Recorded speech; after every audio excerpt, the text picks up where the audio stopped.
Hello, ladies and gentlemen. So, in the previous section, we looked at long division, and long division we can use to divide two polynomials. And we saw that just like numbers, there were cases where the division came out with no remainder.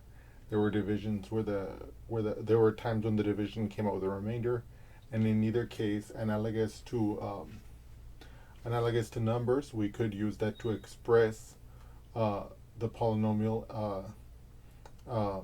We could express that division fact as a multiplication fact, and we could see that the implication of this was that we could use this technique for one case to factor polynomials, and in the other case for future endeavors to find what are called oblique asymptotes for rational functions, and that's a topic we're going to discuss later. And the beautiful thing about long division is that it works no matter what the polynomials are. You can always perform long division.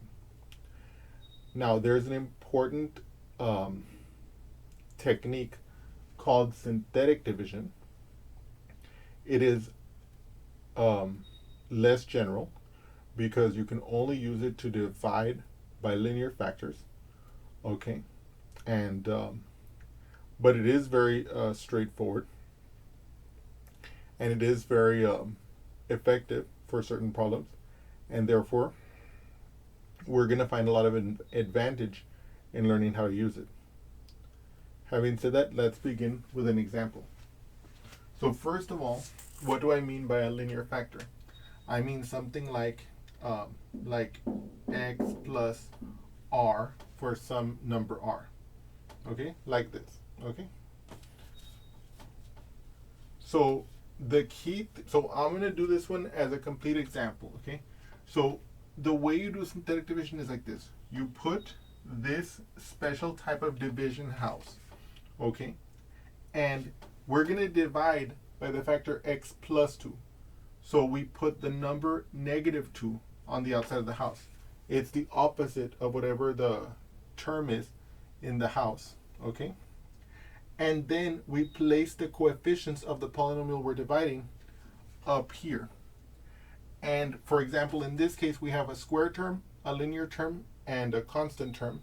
In other words, we can see that this can be written as x squared minus x to the 1 minus 6x to the 0, because we know anything raised to the 0 is just equal to 1.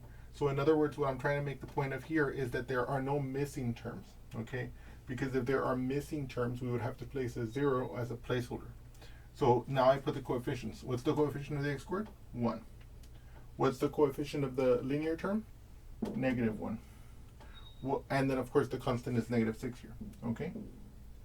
And so now, having set it up this way, we are prepared to actually carry out the synthetic division. Okay? Okay. Okay, so now the first thing we do is we drop this first number down like this. It's a 1, okay? And we ask, what is -2 times 1? That's going to be -2, okay? We place it there. We are now going to add these two. What is -1 plus -2? When we add two numbers with the same sign, we keep the sign and we add the absolute values. So in this case, a negative plus a negative will be a negative, and the absolute value of 1 is the absolute value of -1 is 1. The absolute value of -2 is 2. We add those two, we get 3. So it'll be -3. Then we take our -2, we multiply times the -3, and we get +6. Why? Because a negative times a negative is a positive, and 2 times 3 is 6. We place that product here. We then add, boom, and this, as you can see, -6 plus 6, that gives us 0. The way that we interpret this table, okay, is that, like for instance, since this 1 represented an x squared, this will represent 1 degree less, x. Since this term represented the x coefficient, this represents the constant term. And this is the remainder. So we can see that this equals x minus 3. Okay? We literally read it off of here. Okay? So one way of interpreting this table is that x squared minus x minus 6 divided by x plus 2 is equal to x minus 3. Okay, that's one interpretation. Now I want to show you another interpretation.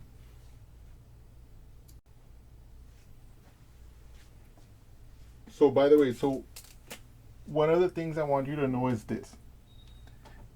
In the context of the division, I want you to, like, obviously, depending on what kind of problem you're doing, you're going to either need this fact, okay, or you're going to need the following fact that we're going to derive from the remainder theorem.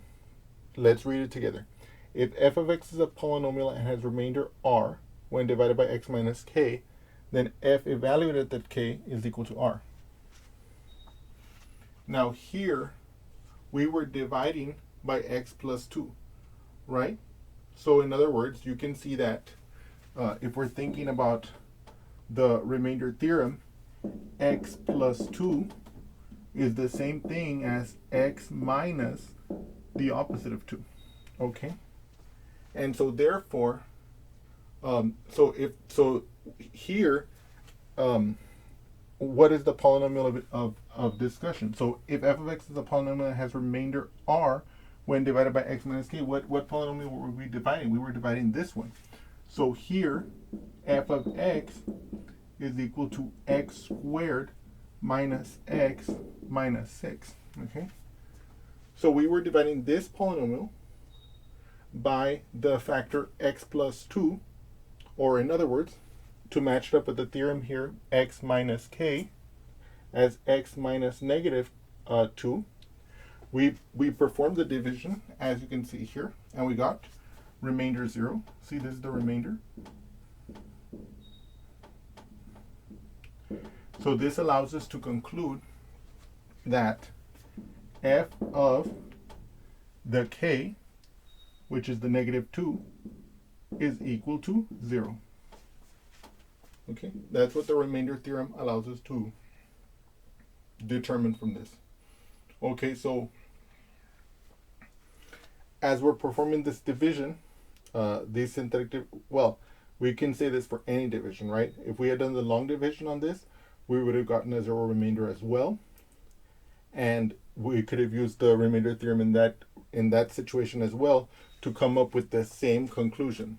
Namely that because we're dividing the polynomial f of x equals to x squared minus x minus 6 by the factor x plus 2, which we can rewrite x minus negative 2 to let us see it more clearly, the x minus k, to see more clearly what the k is. The k must be negative 2. Then we can conclude that the f of k, the f of negative 2, was 0. And of course, if you wanted to, we could verify that by calculating it, okay? So in other words, like if you take negative 2 squared, you're going to get positive 4. Minus negative 2, that's going to add 2 to that. So 4 plus 2 is 6. Minus 6 is 0. So you in fact see that that's true. But one of the beautiful, beautiful things about this technique is that you can see how easy it is to do the synthetic division. So sometimes it might be very difficult to evaluate a function, a polynomial function explicitly at a particular x value, but it might be very easy to do the synthetic division. And also, before we lose sight of this problem, and before we move on, I want to remind you about how we can look at this division fact that we got originally. This division fact is the same thing, okay, as saying that x squared minus x minus 6 is equal to x plus 2 times x minus 3. Okay. I hope that you've enjoyed this example, and I look forward to seeing you again soon. Thank you so much.